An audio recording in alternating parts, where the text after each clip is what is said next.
अभी हम आए थे तो जोर का पानी गिर रहा था। मेरे सामने बूंदी जिले का किसान बैठा हुआ है। जब पानी नहीं आता है तो आसमान की तरफ झांकता है, राम राजी हो जाए। और जब ज्यादा पानी गिर जाए तब भी आसमान की तरफ राजी होता है कि राम अब तो रोक दे। पिछले दिनों अत्यधिक बारिश से हाड़ौती में प्राकृतिक आपदा आई और आपदा भी इस स्तर की आई। मैं जाके आया हूं खटखड़ से लेकर ख्याउदा की मालियों की बाड़ी तक। पूरी की पूरी बाड़ी साफ हो गई। लोगों के पास न रहने का छप्पर बचा, न खाने के बर्तन बचे। मैं जाके आया हूं कल निम्बोदा हरीजी कोटम। एक छोटे से गांव में 10 करोड़ रुपए का नुकसान हो गया। और हम किसानों की जिंदगी जो प्रकृति की, ईश्वर की मर्जी पर निर्भर रहती, सदा से कहते आए राम राजी तो हमारा जीवन खुशहाल। और जब राम राजी न हो, राम का प्रकृति का कोप हो जाए, तो फिर हमारे जीवन को बचाने के लिए राज राजी होना चाहिए। लेकिन हम पिछले कई दिनों से देख रहे हैं गांव के गांव स्कूलों और धर्मशालाओं में शरण लिए बैठे हुए लोगों के पास घरों में रहने के लिए, खाने के लिए कोई बर्तन नहीं। लेकिन राजस्थान सरकार का एक नुमाइंदा, प्राकृतिक आपदा से निपटने वाला कोई दल अभी तक बूंदी जिले, कोटा जिले के किसी गांव में नहीं पहुंचा और लोगों को राहत पहुंचाने का कोई काम प्रारंभ नहीं किया। मैं बहुत जिम्मेदारी के साथ कहना चाहता हूं, राम राजी नहीं तो राज राजी हो जावे। लेकिन ये राज कोटा हाड़ौती नहीं, राजस्थान के किसानों की अनदेखी कर रहा। मैं देखता हूं कई बार हमारे प्रदेश अध्यक्ष जी कहते, और मैं तो हमेशा कई सभाओं में कहता हूं आया हूं, इसमें राज का दोष नहीं। इस समय राजस्थान में अयोग्य मुख्यमंत्री और एक नकारा सरकार बैठी हुई है। हमारे यहां पर प्रजातंत्र में रानी के पेट से राजा होता था। और जब कांग्रेस ने देश की आजादी की लड़ाई लड़ी, देश में प्रजातंत्र आया, जनता पेटी में से अपने राजा का चुनाव, सेवक का चुनाव करने लगी। लेकिन आज मौजूदा हालात में देश में परिस्थितियां बदल गई। जनता पेटी में से अपना नेता चुनती है, लेकिन प्रदेशों में सरकारें मुख्यमंत्रियों का चुनाव जनता की मर्जी से नहीं, अब राजा पर्ची से पैदा होने लग गया। पर्ची से राजा पैदा हो गया।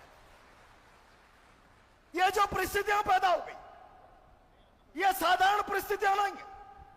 ये जनादेश का अपमान है, जनता के भरोसे का अपमान है। जनता जिस पर भरोसा करती है, नेतृत्व पर विश्वास करती है, उसको ठोकर मार दी जाए। दिल्ली की मर्जी से, पर्ची से राजस्थान की जनता के माथे पर नकारा और अयोग्य नेतृत्व थोप दिया जाए। जो दिल्ली की पर्ची से आएगा वो दिल्ली के प्रति वफादारी निभाएगा, जो राजस्थान की मर्जी से आएगा वो राजस्थान के प्रति, जनता के प्रति वफादारी निभाएगा। यहाँ का मुख्यमंत्री राजस्थान की जनता की मर्जी से नहीं, दिल्ली की मर्जी से। डोटासरा जी और जूली जी अभी भी किसी प्रेस में कह रहे थे, राजस्थान का मुख्यमंत्री दिल्ली की मर्जी के बगैर कुछ कर नहीं सकता। इन विकट परिस्थितियों में राजस्थान की जनता के सामने कोई चारा नहीं बचता। अपने हक और अधिकार के लिए झंडा हाथ में उठाए और संघर्ष का बिगुल फूंकते। मैं बहुत लंबी चौड़ी बात नहीं करना चाहता, मैं तो केवल इतना कहना चाहता हूं, किसान भाई और बहनों, पूरे देश में राहुल गांधी जी ने वोटर अधिकार यात्रा प्रारंभ कर रखी।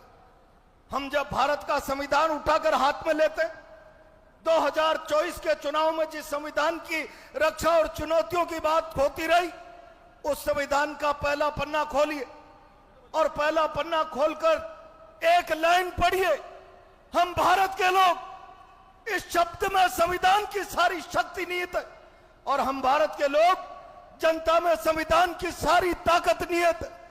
सारे संविधान के अनुरूप चलने वाली, सारे हिंदुस्तान की व्यवस्था जनता के प्रति उत्तरदायी है।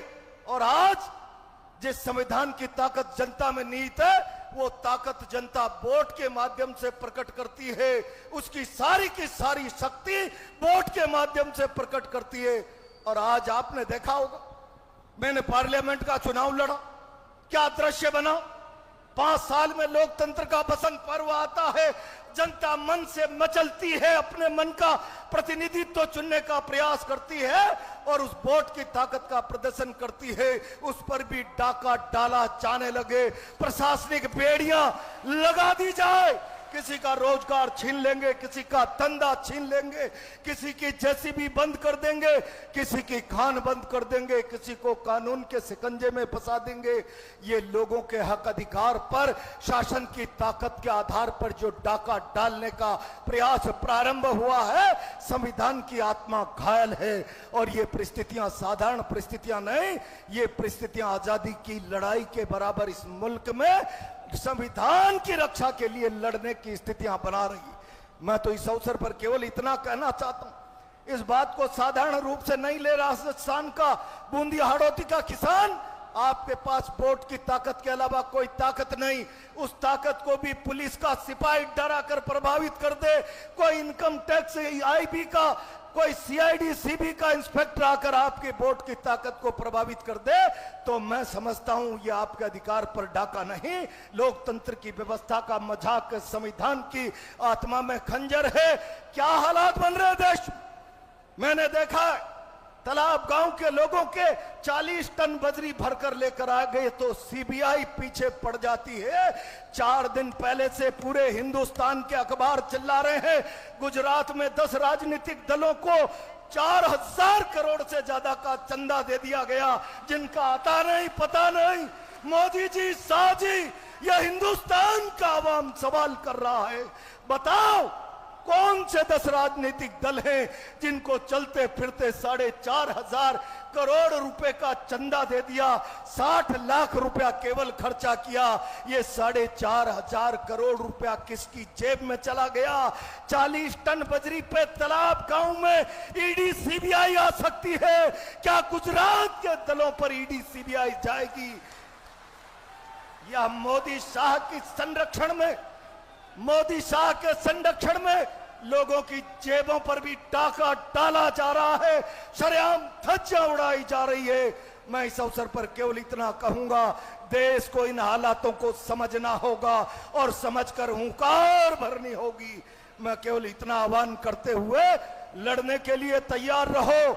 मैं जिम्मेदारी के साथ कह रहा हूं, प्रदेश अध्यक्ष नेता प्रतिपक्ष खड़े हैं, जब कभी संघर्ष की बात आएगी आपका आदेश होगा, आपके लिए जहां आपका पसीना गिरेगा प्रहलाद गुंजल अपना खून बहा देगा। इस बात का भरोसा मैं आपको देते हुए अपनी बात को विराम देता हूं। धन्यवाद, बहुत बहुत धन्यवाद। बहुत बहुत धन्यवाद।